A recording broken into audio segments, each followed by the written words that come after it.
A alternate telling of Go ahead. of the cockpit, which ultimately was not successful. What do you mean not successful? It's people love struts, Jim. If there's one thing that the entire Star Citizen community can come together on, is that they love cockpit struts. As many physical items to obstruct your view as possible. Right. The more struts you get in there, the more these ships sell. It's just... Well, I think because people want it to look cool on the outside, not when they're actually sitting in there and realizing that they can't see anything when they're flying.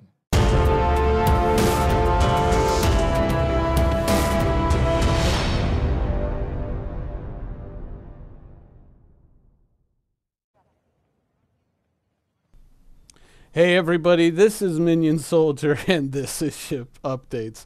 And yeah, so today on Reverse the Verse was a very special day. Now it kind of dealt with a lot of the ships that we really like in Star Citizen, and the fact that the designer of those ships is the same guy who is responsible for the design of the Defiant in Deep Space Nine, Jim Martin. Now, I realize that there are some people out there who aren't big fans of the Deep Space Nine series, but to them I say, just go watch 2 episodes, Sacrifice of Angels and By the Pale Moonlight, and tell me that was not a good show.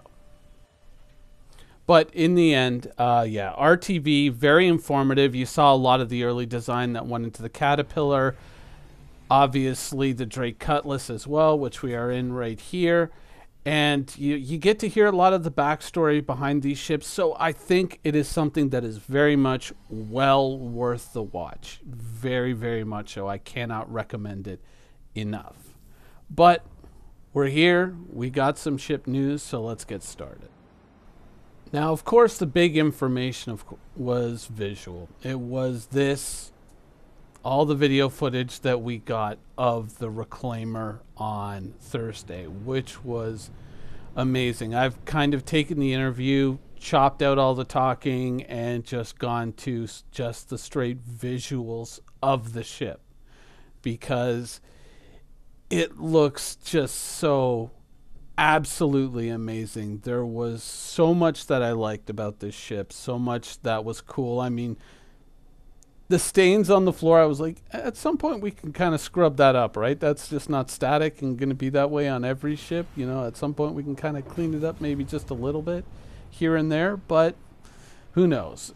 Getting the ship, I think, at this stage is probably the most important thing on everybody's mind, and the little nitpicks can wait until later. And it is looking absolutely amazing. Of course, this week they were talking about it, and just like I said last week, and I've said before, very much in tune with the Nostromo from the original 1979 Alien.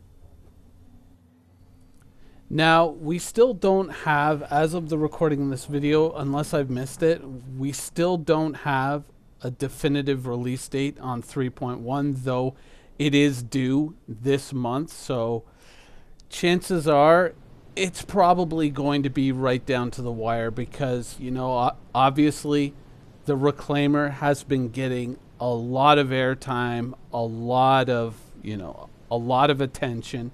They've been putting it out there, but according to the roadmap, still a little ways to go on the Reclaimer, so chances are if it's included in 3.1, it's going to be right down to the wire, unless that last 10% or that last 20% is just going to rocket on by. Now, of course, we all hope 100%. I'm very much in the camp that, yes, please, Reclaimer 3.1. But it is a possibility. It is a possibility that this ship could, in fact, miss. When you watch the video that they put up on ATV yesterday, they deal with, they talk about a lot of the problems that they had to deal with in bringing the ship to life. There are some collision grids that aren't working. There are some issues yet to resolve with the ship. So it's possible that it could miss. I don't want it to, but I don't think anybody would really want it to, but it is possible that the ship could possibly miss 3-1 and then end up in 3-2, which would put it in June, hopefully, fingers crossed, along with its salvage systems, or at least salvage at a very basic level.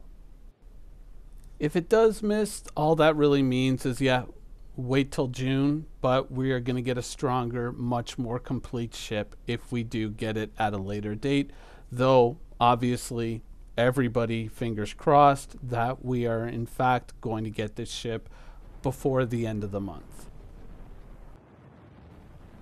But the truth is that if they think that it's probably not going to hit, chances are they're probably going to pile a lot of extra work and a lot of extra hours into making sure that they can do their utmost to get it into that patch, because obviously a lot of interest behind this ship, and it would be really bad if it did miss. It wouldn't be the end of the world, but it would definitely disappoint a lot of people. Though in the end, I would say I'm probably like 99% sure that we are indeed going to get the ship. Though once again, it will not have its salvage capabilities implemented. It will just be the ship, but salvage, once again, 3.2.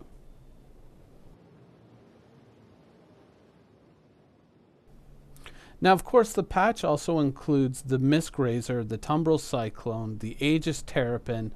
So those ships all seem to be progressing very well, and I don't think that there's probably going to be any issues with those.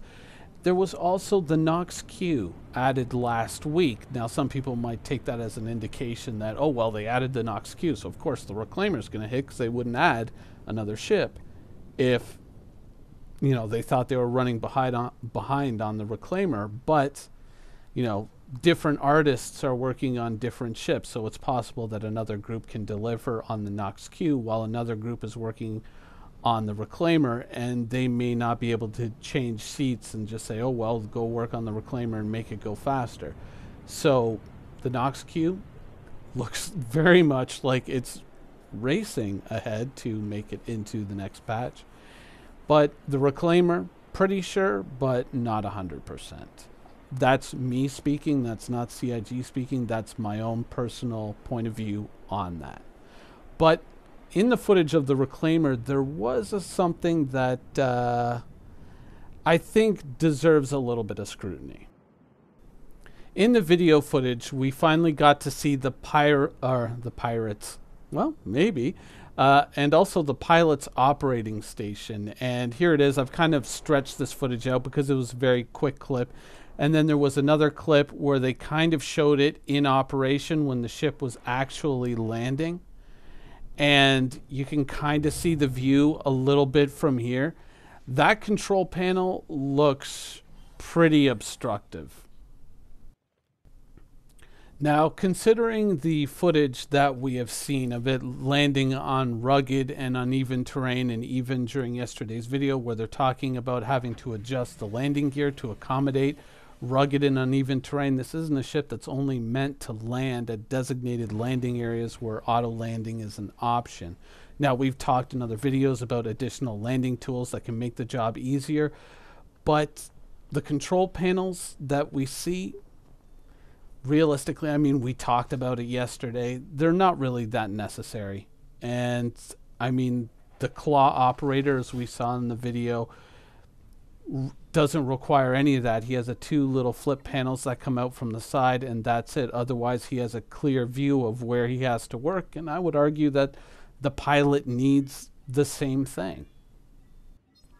Now, we did see in the footage that I showed you earlier that this is an animated component, that this drops down in front of the pilot so that it's not always there. And also note that the controls are attached to the armrests and not to this panel.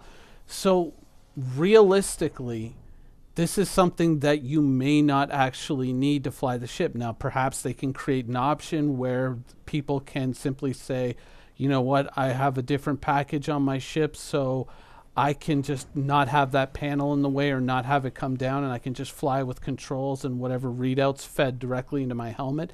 That's a possibility of something that they can include in the future, or a change that they can make if they haven't already thought of it. which allows the existing geometry to remain for the people who choose to keep it, but it allows, I believe, perhaps a better option for piloting the ship than the one that currently exists, especially when you factor in planetary landings. By adopting that kind of approach to it, I mean, certainly we illustrated this point with the Cutlass yesterday. By adopting this kind of approach to it, then you give the players the option to have their cake and eat it too. So those who want the panels there, they can be there. Those who don't, they can just stay up, and you can just feed that information in through the helmet. We already know that it works because we've had it since the very beginning of Star Citizen when we were first playing Arena Commander. So for me, kind of a non-issue, just a few words from CIG and it's all good. But apart from that, the Reclaimer looks excellent. It looks amazing, and yep, fingers crossed that by the end of this month, the ship that I bought back in 2014 will finally be flyable. Anyways, that's the show for today. I hope you guys enjoyed it, and thanks for watching.